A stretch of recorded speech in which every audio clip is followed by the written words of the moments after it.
The Obol squad sticks together and Seed's rerun is now here as well. And while she is mostly the same as she has been upon her release, Dialin is now a thing, and so she does wonders for Seed as well.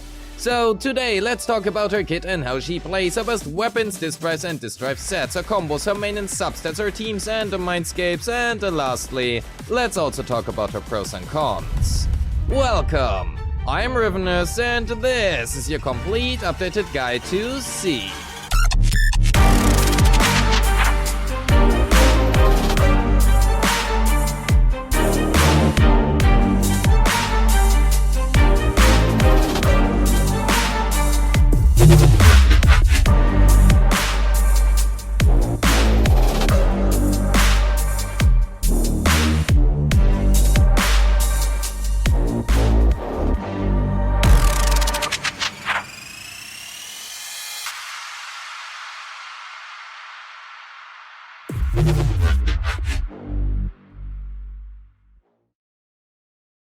Seed is an electric attack agent who specializes in double attack team compositions and is usually best paired with Orphe, unless you have Sissia, in which case Seed is best paired with her.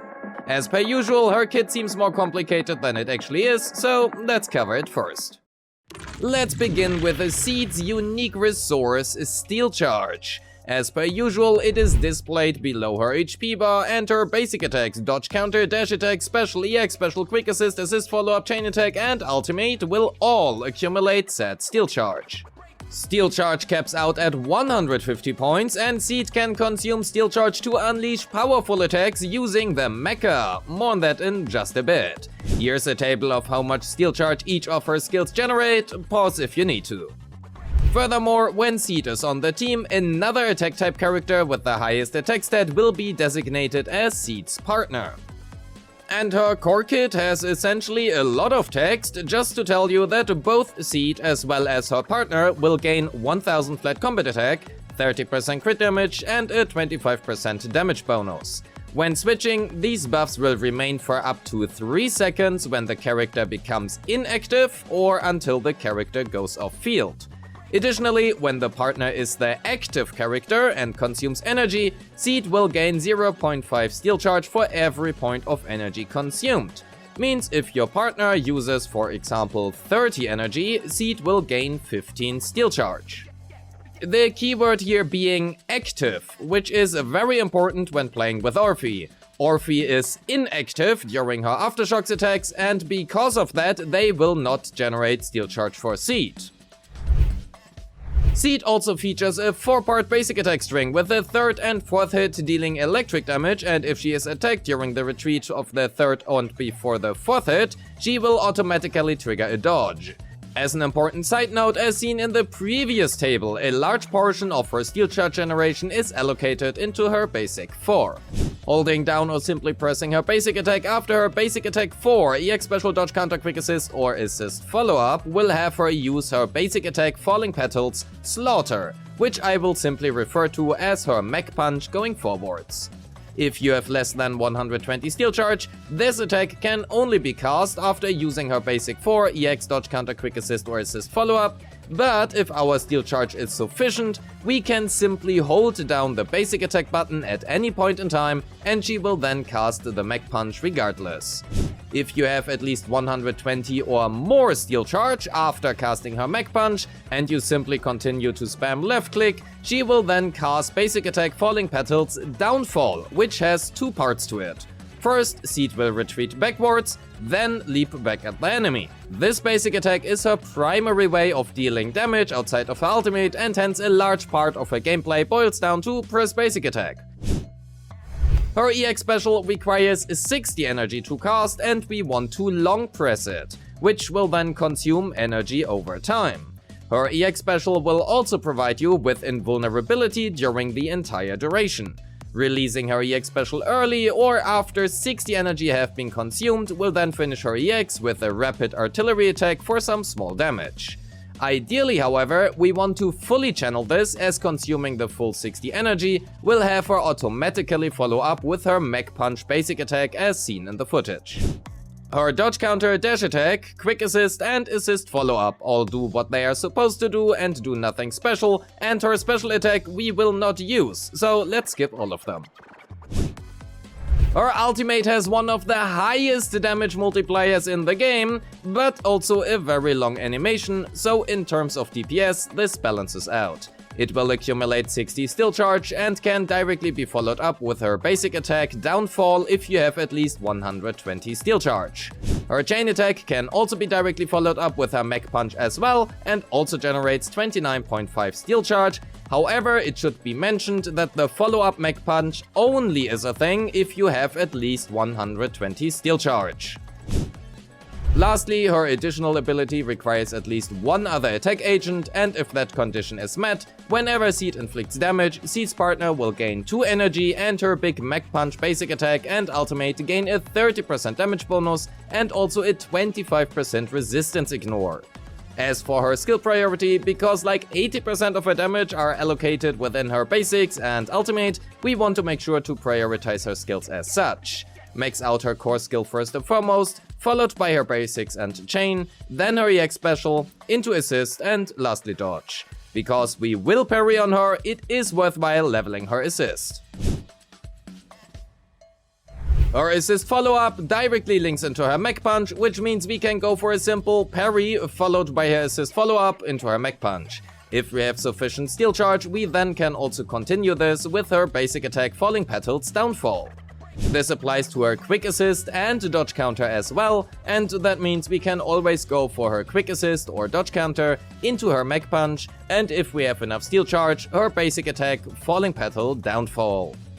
As for her stun combos, she honestly has quite a few, but I want to primarily focus on her combo with Dial-In as it is the newest one and differs from previous ones. If we have enough heat charge on Orphe, we open up with Orphe's EX laser to apply zeroed in, then follow up with a fully channeled EX special on Seed, into Slaughter and Downfall.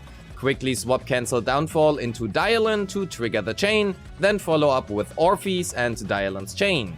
And the chain on Seed, which will have her cast her ultimate instead of her chain attack now due to Dial-In's conversion, and switch to Orphe to use her ultimate. Then we can finish the stun window with another ultimate into Slaughter and Downfall on Seed.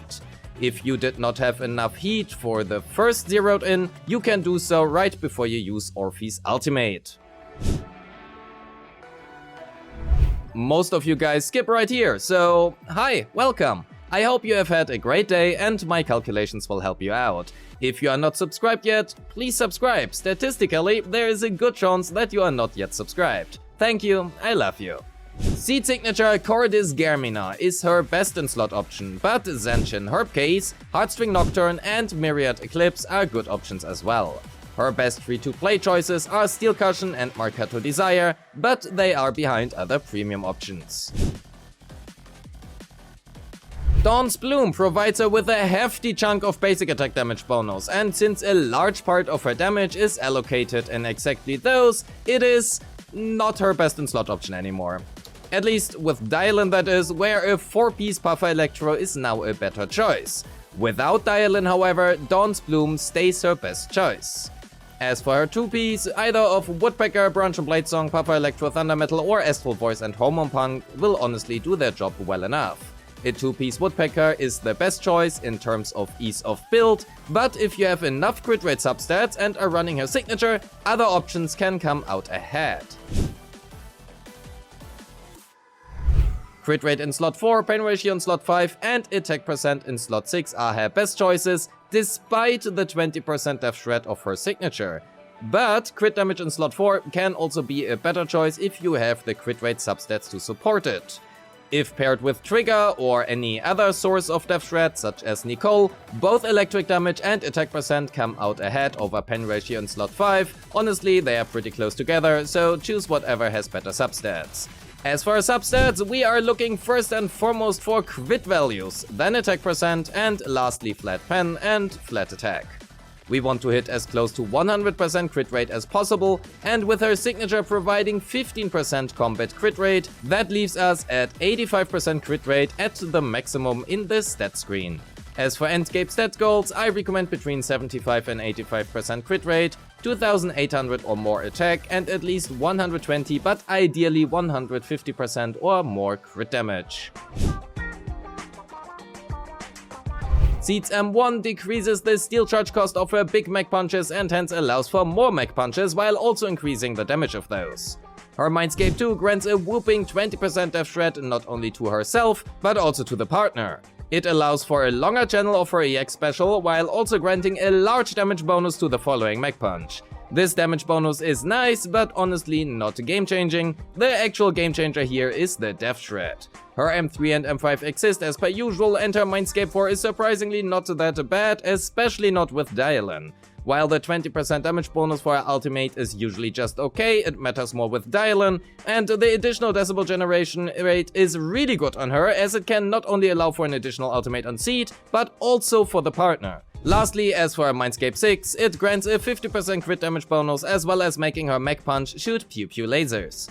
Overall, I would recommend her weapon over her Mindscape 1 simply for 3 reasons. First of all, a 75-25 is easier to win than a 50-50, her signature makes her a lot easier to build, and lastly, it generally is a good stat stick weapon to have on your account, being a fantastic choice on other agents as well, such as Suryuan, Nekomata or even Soldier 11. If you're aiming for her Mindscape 2, however, I think her M1 and M2 are better than her signature. Ideally, given that you have Heartstring Nocturne, Myriad Eclipse, or even better, Sanshin Herb Case that is. Seed profits of Dialen like basically all attackers do, and hence a Seed Orphe Dialen team will do extremely well. But because every team kinda just wants Dialen, a classic Olbo squad team with Orphe and Trigger will do just as well. Zambi can take the place of Orphe in this team, albeit being slightly worse if Orphe is played optimally, and Jufufu or Astra can take Trigger's place if you don't have her. Zyzzyos is Seed's new best in slot teammate and will perform extremely well regardless of who you choose for the last slot. Not only does she outperform Orphe as a teammate, but she is also much easier to play as it is really difficult to lose her buff uptime. However, ideal stun rotations with the Zyzzyos are surprisingly hard as the timings are honestly very tight. If you're interested in Zyzzyos, go and check out my Zyzzyos guide right here. Seed can also take a spot in YSG teams if you either don't have Sona or Dialen or want to use them in a different team. Because she effectively works with every attack agent in the game, even if to different degrees of effectiveness, she can always be an option for Yohadumasa or Soldier 11 as well, or honestly any other attacker for that matter. Pros and cons. Seed has a lot of iframes to the point where getting hit is honestly harder than not getting hit, and she can also provide shelter to your homeless Nekomata, Billy, or honestly any other attack character of your choice for that matter, as they can serve as an energy battery for Seed and don't even need to be built. On the other hand, she really likes Orphe for herself, but is also outclassed by Zambi as a primary carry if played well. She makes it easy to build low-cost teams for new accounts, however, is also very easy to play at a baseline and has a good selection of different teams available. Lastly, her weapon and Mindscapes are good, but also not necessarily required. And with that, we are already at the end of the video. Thank you so much for watching. Don't forget to like and subscribe, leave a comment on whether or not you are getting Seed or not, and of course, join the Discord. A special thanks to my YouTube and Patreon members who make this content possible. If you wish to support me, you will find a link to my Patreon in the description, or click the join button right below this video. And as always, I appreciate all of you and wish you a great day. Peace!